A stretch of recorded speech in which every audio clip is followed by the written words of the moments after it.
Hey, I hope everything is well on your end. I know it's been a little while since my last video, it's been 2 weeks, but because of everything that's been happening, obviously with coronavirus and then of course the Black Lives Matter movement, there's just been a lot on with my own mental health and well-being, and I think I just needed like a minute to kind of recharge and recover.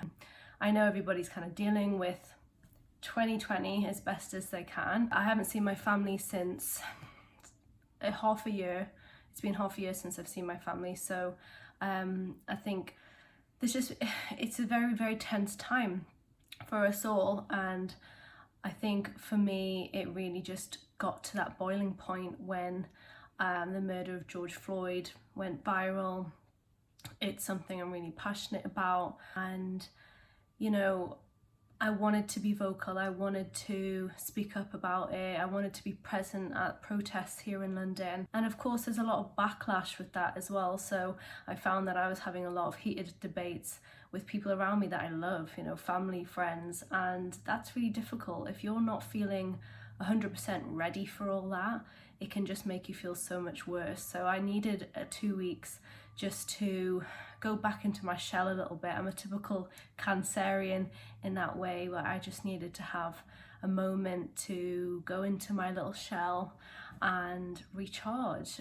And so this video, I wanted to talk about meditation and why it's so difficult for many of us to get on that train, jump on that bandwagon of loving meditation and incorporating it into our everyday lives. Because we hear a lot about it, we understand it's so good for us, we read the articles, we look at all these influencers on social media that are in these amazing places, these retreats in Bali, and they just look like they are loving themselves through and through, and it makes us want to be more like those kind of people. We see it and we're like, wow, that's so amazing, they just look so happy, and you know, how can I be more like that? But then once we've been meditating for a little while, something stops in us, something kind of pushes back, and we don't really want to be doing it anymore. And before we know it, we're back to our unconscious way of living. And if you are an empath and a highly sensitive person like me,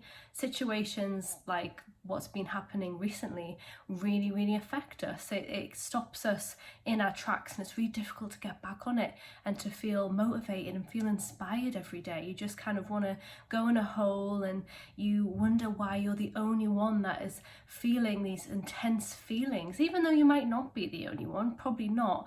But when you see people around you that are just doing day-to-day tasks and you find it extremely hard to do it, it's really quite earth-shattering for a person. It's really difficult to get up in the morning unless you have something that provides you with a bit of a different perspective. Also, if you have, you know, dermatillomania, it's so easy for us to kind of park how we're feeling, take it to a room where we're all alone with our skin, and we take it out on our skin, we take it out on ourselves, and that's not necessarily the healthiest way to do either. So when it comes to meditation, there are a few different forms, which I will drop some links down below if you want to go check them out. But one that is extremely common, you notice it a lot on like apps like Calm or Headspace, is mindfulness meditation, when you are just focusing on the breath rather than the thoughts or feelings that pop into your head, and kind of assigning them. The more you work with these apps, the more they'll teach you how you can do that, so that eventually it just becomes real common practice when you are meditating. And when the thought pops into your mind is able to distinguish, is it a thought or a feeling? Is it a good thought? Is it a bad thought? Does it make you feel bad or good? And then you kind of, a bit like, you know, those quizzes, you know, when you were a kid and you had like those teen magazines, and it was like, which girl are you? Like sporty, shopaholic, like, and you go yes, no, it's kind of a bit like that. Like, some meditation can really help you to observe how you're feeling or the thoughts that arise in your mind, so that you're not emotionally invested and acting on those thoughts or feelings. Instead, it gives you that perspective where instead you come to a crossroads and you're like, right, do I want to do this or do I want to do that? And you have that choice. The reason why I think it's really difficult for a lot of us to really get on board with meditation, myself myself included. I know this past week I've been feeling extremely drained.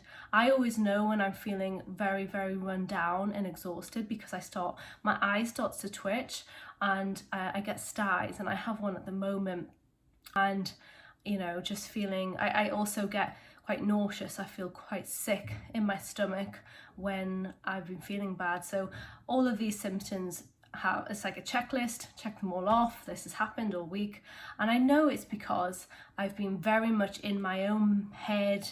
I haven't been giving myself that perspective. I haven't been meditating every day, and that's the only way that it really works, is actually like continuous effort every day. The reason why I haven't done this, and I'll be honest here, and it could very well be the reason why maybe you started it and you haven't persevered with it, is do comment in the comment section below if you agree or if you disagree. Everybody's different, but this is why I know that it's been difficult for me to get on board with meditation every day.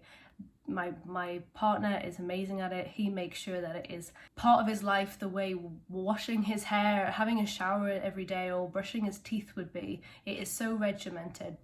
But the reason why it's been difficult for me is basically because, not because I think it won't work, but because I know it will work.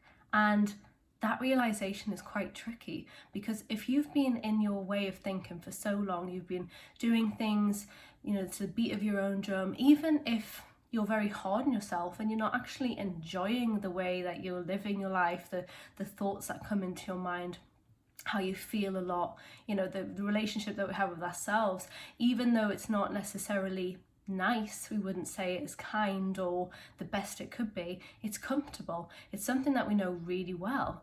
And I know that if I'm meditating every day, it strengthens this separation block between me, the person I want to be, and the thoughts that I've had, the person I've been for many years.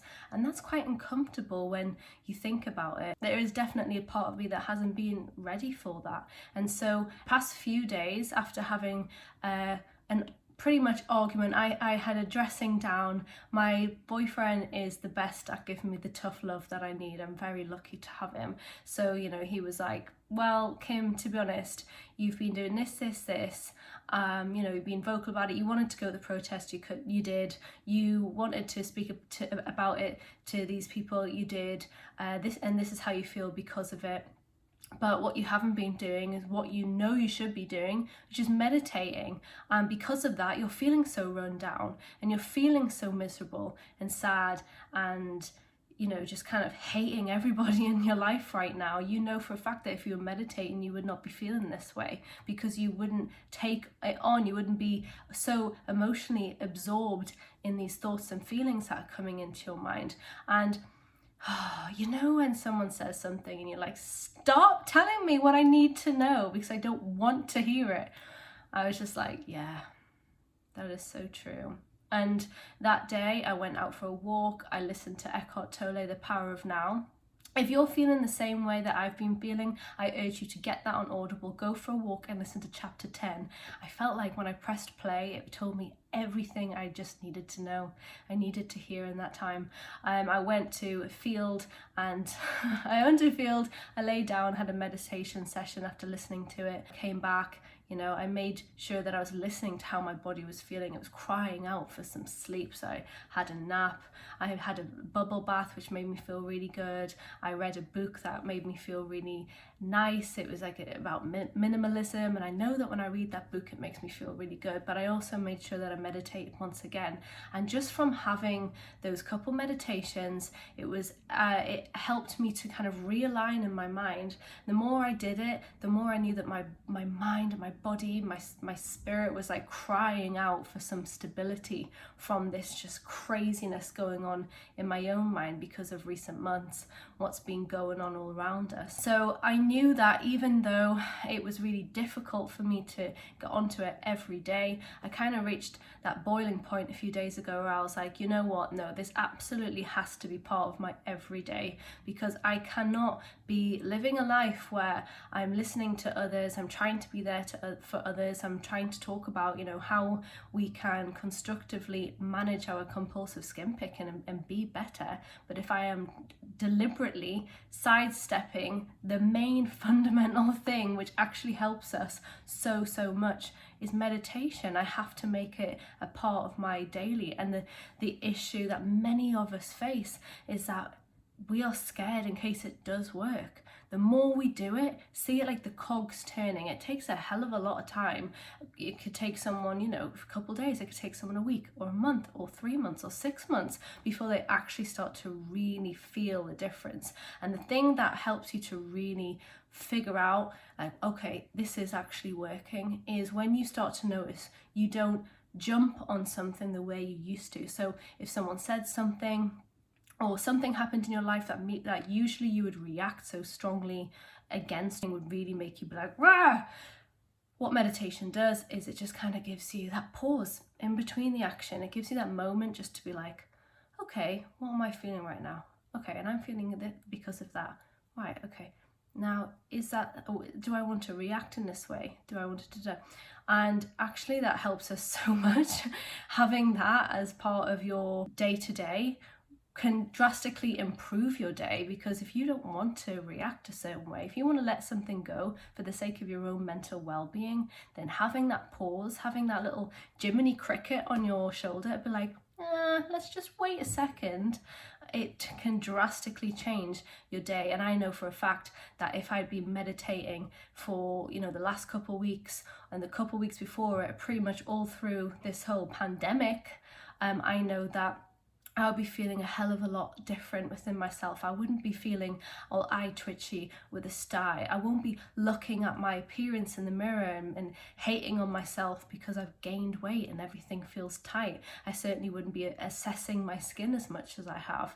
I know that I would just be feeling a hell of a lot more content. I'd felt a lot more focused. I wouldn't feel like I'm constantly trying to chase things up with work, constantly trying to, you know, get this done, this done, this done, this done, and feel like I'm drowning in everything that needs to be done in life. I know for a fact that if I would be meditating, I would be feeling a lot more on it. So I wanted to do this video today because I'm sure I'm not the only one who has had a real tricky time with it. You hear a lot of people say the benefits of meditation, and yes, the benefits are true.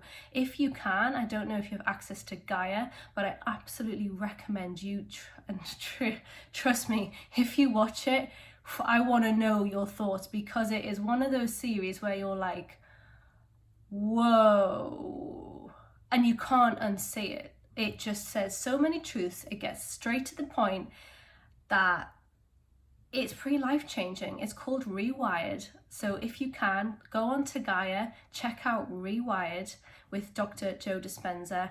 It is amazing. I watched it, I think about 8-9 months ago, but you know, since then we've moved and the whole, well, so much has changed. So it's something that I will definitely be watching all over again. I strongly recommend you watch it too. If you do, please put a comment in the section below. Let me know your thoughts. It is crazy, but it is amazing. And let me know if you're using anything that's helping you to get onto the meditation. And if so, what kind of meditation are you naturally gravitating towards? I know that my partner's worked with someone on a one-to-one with transcendental meditation, and that's changed his life. He said it himself, it's helped him so much more than mindfulness meditation, and I think that's definitely something I'm going to look into once we're able to do like one-to-one classes and stuff again. So that I'll be really interested to hear your thoughts, but I know that's something I'm definitely going to jump straight on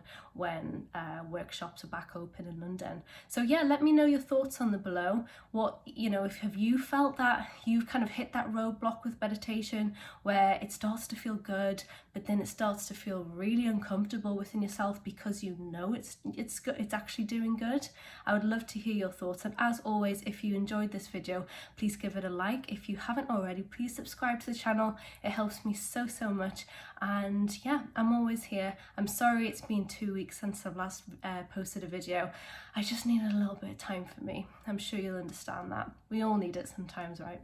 But anyway, I hope you have a great day. Let's speak soon in 3 days. Lots of love. Bye.